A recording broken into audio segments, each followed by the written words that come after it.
Na hii ni Mnyalu TV.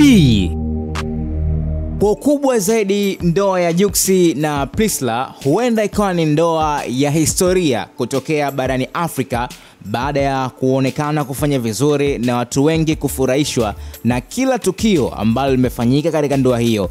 Sasa siku ya leo mapema, ukurasa wa Instagram wa The Sherrooms kutoka nchini Marekani, huu ni ukurasa mkubwa zaidi kutoka nchini Marekani wenye zaidi ya wafuasi milioni 29.3 na ni mahususi kwa kuposti habari nyingi za Wamarekani weusi. Ni peji kubwa sana hapa duniani.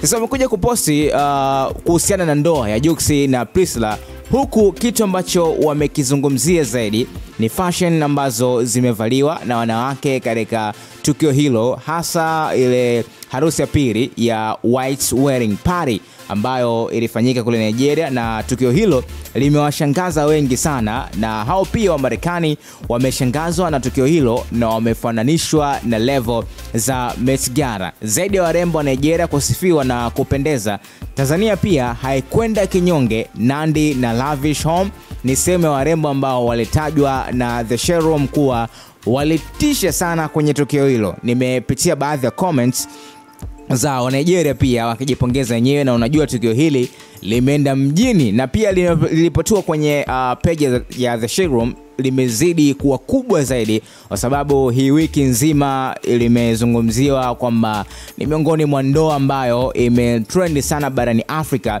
na hakuna ndoa imewahi kutokea kama ndoa hii kutokana na matukio yalivyoandaliwa, ukubwa, lakini pia fashion ambazo zimetokea humo ndani. So mafanikio ya Jux na njia nyingi zaidi zitaendelea kufunguka, kwa sababu mipaka inazidi kwa mikubwa, na wa Nigeria sasa hivi wamemverify Jux kama ni mtu ambaye wanamkubali sana kwa upande wa mashemeji ambao wamewahi kuwa nao. So ni miongoni mwa kitu cha kujifurahia na cha kujivunia pia kwa Afrika na Watanzania pia kuona mambo yanaendelea kufika duniani. Una mtazamo gani? Nijuze hapo kwenye sema comments.